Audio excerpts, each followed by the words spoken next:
O New York Times está em busca de contratar um ou uma repórter nova. Essa pessoa vai dar apoio ao atual responsável pela cobertura da Suprema Corte, mas com uma pequena diferença.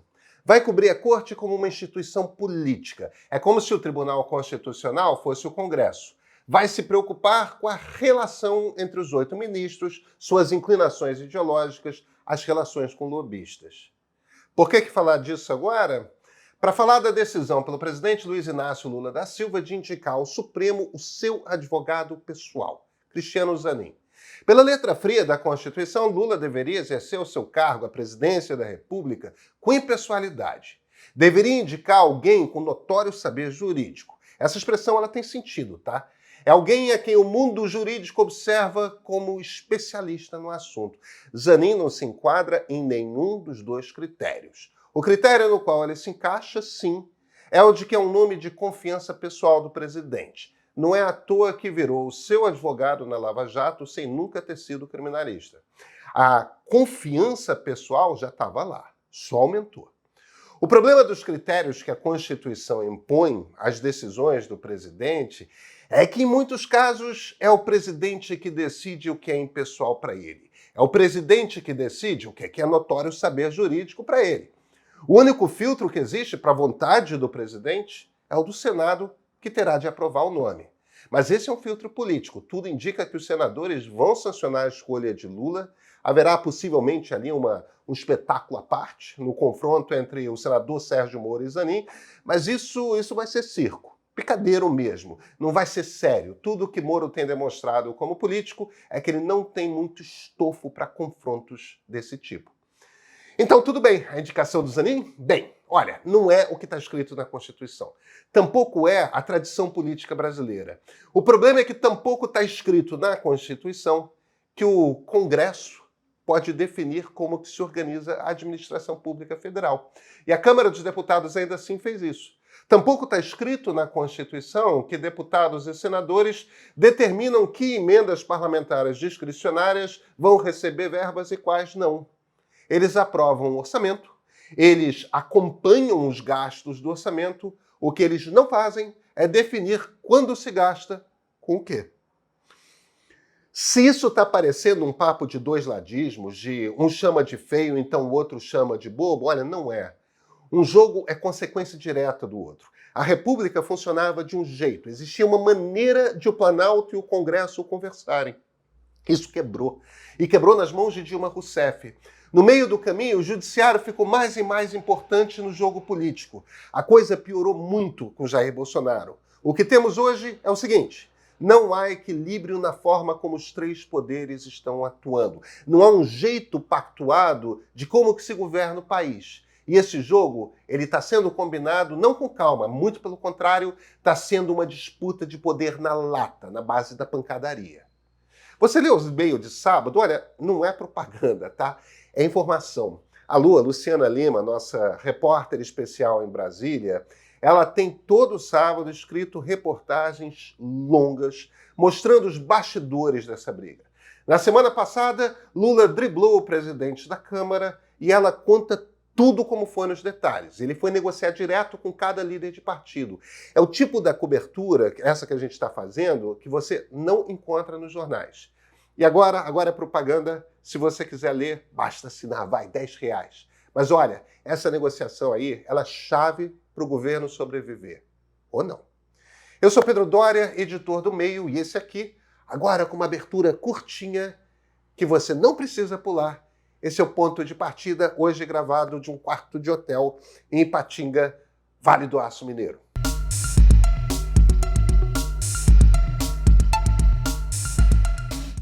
A primeira coisa importante de entender é o seguinte: no mundo real, a Constituição é só uma ideia.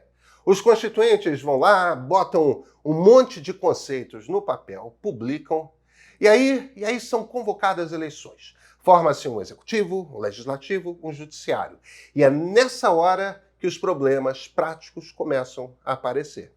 Que as interpretações de cada artigo começam a surgir. Nada é óbvio. Olha, Fernando Collor de Mello se elegeu e achava que ia conseguir governar ignorando por completo o Congresso, editando medidas provisórias sequenciais. Afundou, perdeu popularidade, sofreu impeachment, rodou.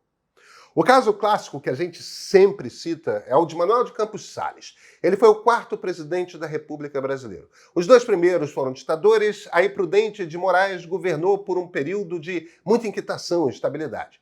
Campos Salles foi o sujeito que conseguiu organizar o governo brasileiro na Primeira República. Ele que fez o Pacto dos Governadores.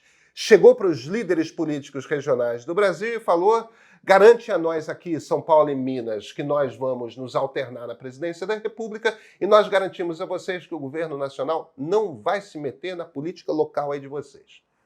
Todos os apelidos que damos para a Primeira República são referências a esse acordo. República do Café com Leite, República dos Governadores, República Oligárquica. Esse foi o jeito que o Brasil de 130 anos atrás achou para se organizar, para se equilibrar.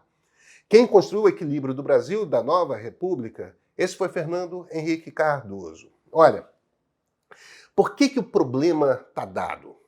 Nós elegemos sempre uma Câmara dos Deputados conservadora.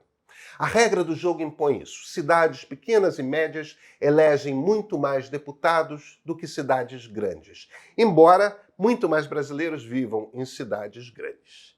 Aliás, é por isso mesmo, porque a maioria dos votos vem desses grandes centros urbanos, é que os presidentes eleitos também tendem a ser socialmente progressistas. O jogo nasce em desequilíbrio, percebe? Então, o que o Fernando Henrique fez? Ele foi primeiro pactuar com um partido de direita grande, o PFL. Depois distribuiu cargos no governo. Isso quer dizer dividir poder. E dividir poder é dividir decisão de política pública. Por fim, distribuição de verbas para projetos dos deputados. Estamos nessa até hoje. No seu primeiro governo, Lula fez lá aliança com o partido de direita, mas era um partido pequeno. Tentou não precisar dividir poder e resolver tudo no acordo na base do mensalão. Não deu certo. Fez então uma aliança com o PMDB que reorganizou e equilibrou o jogo. Tenta não ver isso com um olhar moralista, tá? Porque, veja, olhar moralista na política, isso nunca dá certo. Tudo se mistura no exercício da política. A vaidade do deputado que deseja uma foto com o presidente da República. O poder que vem de ter uma diretoria de estatal, porque ele pode concentrar verbas nas cidades dos seus aliados. Até corrupção. É impossível controlar toda a corrupção. Alguma corrupção sempre vai ter. A saída é ter meios para descobrir sempre que acontece. O fato é que é preciso encontrar um jeito de fazer com que o encontro de interesses entre os 3 poderes seja facilitado. Os 3 precisam encontrar razões, incentivos para cooperar. E nos últimos anos a presidência se enfraqueceu no passo em que legislativo e judiciário se fortaleceram.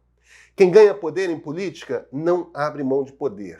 E quando todo mundo quer mais poder, ninguém ganha. E o diabo é que nada disso é estritamente ilegal. Está todo mundo andando ali naquela fronteira que trai a intenção de quem escreveu a lei sem escorregar demais para o que é estritamente proibido na lei. O impeachment da presidente Dilma já havia sido feito dessa forma.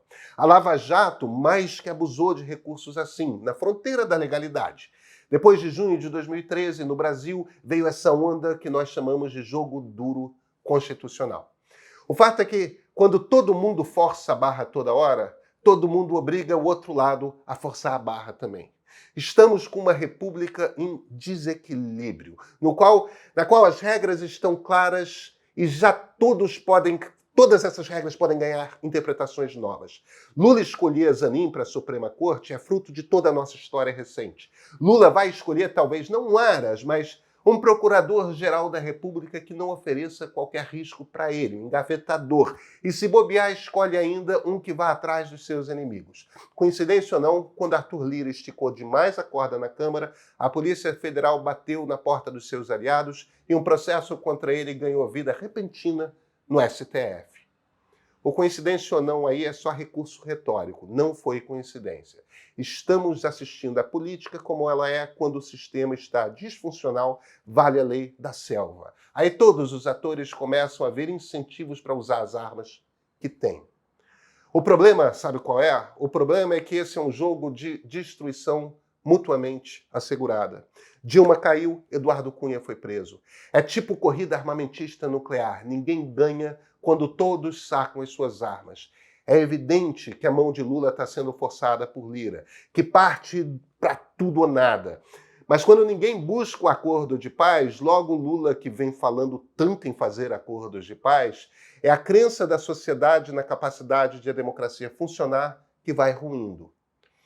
Olha, a nova república ela precisa de um líder capaz de encontrar um novo acordo, um jeito pelo qual o executivo, o legislativo e o judiciário reconheçam novamente onde estão as fronteiras que os separam, reconheçam limites para os seus poderes e pontos de encontro com o qual todos se satisfaçam.